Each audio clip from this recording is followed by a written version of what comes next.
Halo kawan, selamat datang di Kyoto Hamzah Channel, dan kali ini kita membahas ini ya, sejarah jalur sutra dan juga hubungannya dengan peristiwa Isra Mi'raj. Ya, mungkin ini sedikit terinspirasi dari salah satu video dari Guru Gembul di video sebelumnya tentang sejarah buruk, dan ini agak menarik menurut saya karena kalau kita kaji dari sejarah ini ya, antropologinya, mungkin masuk akal kenapa banyak sekali makhluk-makhluk mitologi yang campuran antara manusia setengah hewan, hewan setengah manusia, dan lain sebagainya. Itu muncul karena interaksi antara cerita satu dengan cerita yang lainnya, antara kisah pendatang satu dengan pendatang yang lainnya bertemu dengan masyarakat setempat dan menimbulkan imajinasi-imajinasi liar yang kemudian menjadi urban legend. Nah, urban legend tersebutlah yang kemudian menjadi semacam pikiran bawah alam sadar mereka, bahwasanya oh, kalau makhluk ini jadinya seperti ini, oh jadinya begini gini gini gini. Dari dengar mendengar secara tidak langsung mereka mulai berpikir, membayangkan, dan mencoba mengkomparasikan dengan apa yang ada di sekitar mereka atau yang mudah mereka pahami. Contohnya saja, Pegasus itu hewan yang aslinya dari mitologi Yunani, tapi ketika sampai ke Persia ataupun India, itu berasal dari cerita masyarakat pedagang ataupun para penakluk yang pernah singgah di daerah tersebut. Salah satunya Alexander yang agung yang berasal dari Makedonia. Kisahku lebih masuk akal jika seandainya ada kuda yang punya sayap ataupun hewan-hewan mitologi dari Yunani masuk ke India dan membuat akulturasi budaya masing-masing yang disesuaikan dengan kebudayaan daerah tersebut. Bisa dari Pegasus menjadi Purok, ataupun istilahnya itu Ahura Mazda diimplementasikan dengan makhluk mitologi yang lainnya. Itu kalau dalam sudut pandang antropologi ya. Kalau agama mungkin lain cerita. Mungkin ada teman-teman yang lebih paham di sini, bisa tulis di kolom komentar. Jadi intinya begini, ketika kawan datang dari satu tempat ke tempat yang lain, pasti ada namanya interaksi, dan interaksi itu membawa kabar tersendiri. Oh, aku anggap aja dari Tiongkok, dari Cina, belum pernah melihat yang namanya makhluk jerapah. Ketika mereka sampai ke Afrika, mereka menceritakan bahwa jerapah itu lehernya panjang, memiliki tubuh yang sangat besar, istilahnya itu seakan-akan mencapai ke langit. Bagi orang yang belum pernah melihatnya, akan lebih-lebihkan, dan itu kemudian menjadi kisah kirin ataupun naga atau apa saja. Begitupun sebaliknya, orang Eropa ketika mau ke Cina ataupun ke India, Arab, mereka akan mendengar kisah-kisah mitologi seperti Putri Duyung ataupun istilahnya itu naga, karena di tempat mereka mungkin burung-burung besar seperti burung nazar itu belum mereka temui, apalagi semacam badak ataupun istilahnya itu hewan-hewan yang lainnya. Bangsa Eropa waktu itu hanya mengenal laut itu laut Mediterania, laut tengah yang ada di sekitar Afrika. Kalau seandainya lautnya ke laut Hindia ataupun laut Pasifik, mereka belum tahu. Nah, untuk mempermudah ini ya, ilustrasi, mungkin saya sudah membuat semacam peta. Semoga peta ini bisa membantu memahami cerita kita. Jadi kawan, ini salah satu ilustrasi petanya. Mohon maaf jika gambarnya ala kadarnya, tapi setidaknya ini mempermudah kawan untuk mengimajinasikannya. Jadi begini,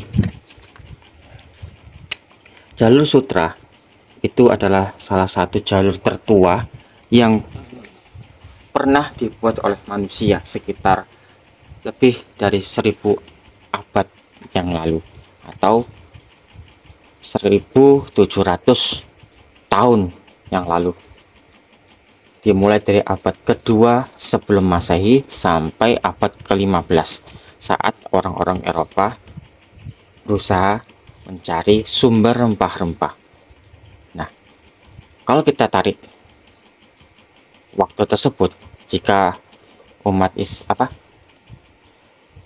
peradaban Islam itu muncul di abad 9 ke 10, itu masuk akal seandainya tradisi tersebut muncul, di mana tradisi mitologi percampuran antara bangsa Eropa yang melalui Afrika sini menuju Cina bisa saling berkaitan satu sama lain.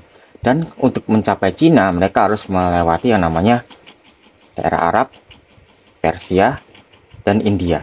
Karena ketiga tempat ini adalah kunci menuju sumber rempah-rempah jalur darat maupun jalur laut. Kalau langsung lewat sini, pertama, masalah logistik. Logistik itu sangat penting. Walaupun hanya sekedar air putih, karena perjalanan waktu itu bisa mencapai lebih dari 1 tahun, bahkan istilahnya itu Magellan itu butuh waktu 4 tahun untuk mencapai Nusantara. Air dan komoditas lainnya itu sangat diperhitungkan matang-matang. Nah, para pedagang, kalau kita amati dari videonya Guru Gembul yang kemarin tentang Uruk, antara Arab, Persia, dan India itu sangat berdekatan, sama-sama daerah penghasil rempah-rempah. Dan di sini di laut Persia, Teluk Persia, ini adalah tempat pertemuan para pedagang rempah-rempah, baik itu yang ada di timur maupun barat, berkumpul. Dari barat, mereka istilahnya itu berkumpul di Oman ataupun di India. Perdagangan yang terjadi tidak hanya membawa rempah-rempah, tapi juga membawa sosial budaya masing-masing, termasuk pengetahuan yang diperoleh oleh para pedagang yang disampaikan oleh pelayar. Jadi para pelayar ini bisa pelayar yang kelas atas maupun kelas bawah, pasti sering nongkrong di kedai-kedai ataupun di tempat minum. Mereka bercerita banyak hal, entah pekerjaannya, kedabrus tentang apa saja. Kedabrus itu bahasanya itu kayak basa-basi lah intinya itu.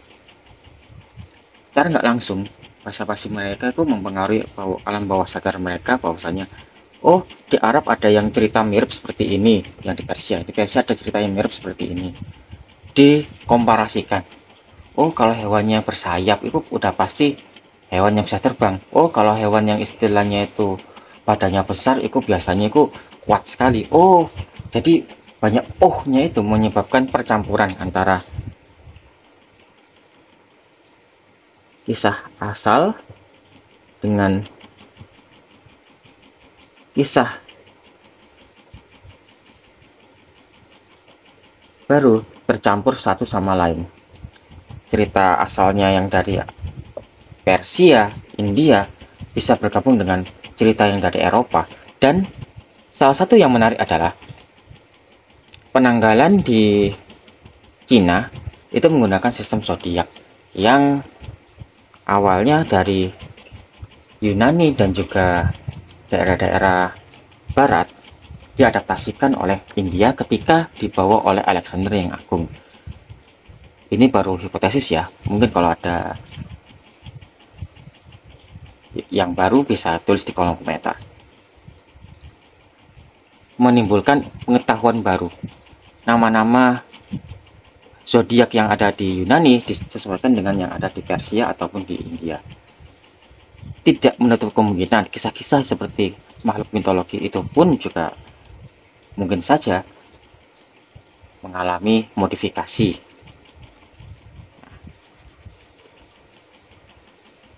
Perjalanan dari Eropa menuju Cina itu bisa memakan waktu lebih dari 1 tahun. Dan sebelum ada selat, bukan selat ya, terusan Suez, mereka itu mengoper barang dagangan dari kapal, naik karavan dari onta, ditaruh lagi di perahu. Jadi butuh waktu yang sangat lama. Dan itulah kemudian menimbulkan kedekatan sosial. Oh, aku loh pernah dengar cerita gini. Oh iya, berarti hampir sama kayak ceritaku yang di sini. Interaksinya muncul di situ.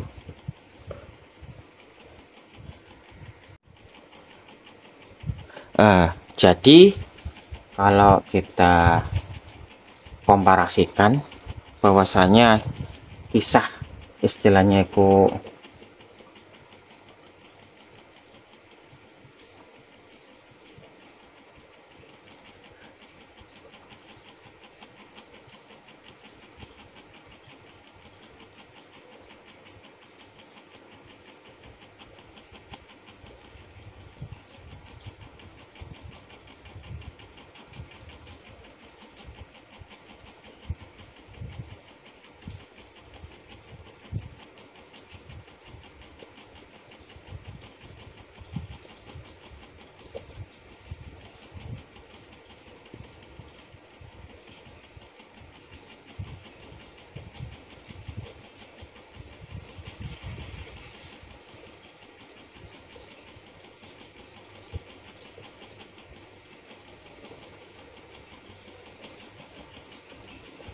jadi secara tidak langsung mitologi itu adalah gambaran kehidupan sosial yang diimajinasikan melalui simbol yang ada di sekitar mereka.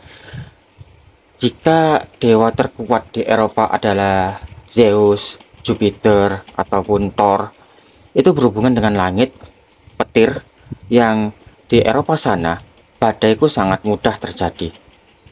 Kalau di daerah Timur Tengah, Afrika ataupun daerah gurun, mereka menggambarkan angin sebagai salah satu yang kuat, seperti India dengan Indra, terus atau apalagi ya, dan juga matahari, angin dan matahari, karena mereka melihat matahari adalah salah satu komponen yang sangat besar dalam artian ini ya, manfaatnya ya, karena tanpa matahari mereka tidak bisa bercocok tanam, menentukan kalender ataupun menghitung jarak. Jadi mitologi adalah gambaran masyarakat yang tidak tahu itu apa, tapi mereka penasaran dan menggunakan simbol tertentu untuk memudahkan mereka. Jadi kadangkala orang dahulu tidak tahu istilahnya apa, tapi mereka penasaran itu makhluk apa. Akhirnya mereka memberi nama, terserah yang mereka pahami. Namun lambat laun, seiring dengan berjalannya waktu dan juga teknologi, pengetahuan yang semakin mendalam dan juga mulai ada metodologinya, ada cara untuk menentukan, oh kalau begini jadinya begini, oh kalau makhluknya ini jadinya begini. Dari yang awalnya mereka mengira-kira ada sosok yang menguasai elemen tertentu, berubah menjadi ada sebab akibat. Kira-kira seperti itu. Mungkin kalau ada tambahan bisa ditulis di kolom komentar. Ya, mungkin itu salah satu penjelasan yang bisa saya sampaikan. Mohon maaf jika banyak kurang dalam penyampaian ataupun istilahnya itu apa ya, cara berbicara saya yang agak kecepatan. Saya mohon maaf, lagi berusaha untuk menyampaikan apa yang bisa saya sampaikan. Tapi intinya pada dasarnya mitologi itu muncul dari sesuatu yang belum masyarakat pahami, tapi mereka sadar bahwasannya itu ada. Mitologi adalah sesuatu yang dekat dengan masyarakat, tetapi belum mereka temui nama, dan juga metode untuk membuktikannya. Ketika pengetahuan sudah muncul, mereka tahu, oh, kalau terjadi hujan berarti ada namanya proses ini, perpindahan elemen dari air ke awan ataupun sebaliknya. Jadi kita tidak bisa menyalahkan, oh, gak mungkin gini, jangan gini. Kita tidak bisa menghukumi ini benar atau salah. Memang ada yang benar, ada yang salah, tapi kita harus istilahnya berpikir objektif dan juga bijak. Walaupun salah, bukan berarti semuanya salah. Kita simpan dulu, mungkin ada salah satu yang benar, dan apa yang itu yang kita anggap benar belum tentu ada yang 100% benar. Jadi kita harus ada momen introspeksi diri. Mungkin itu saja yang bisa saya sampaikan. Saya Geta, saya pamit. Salam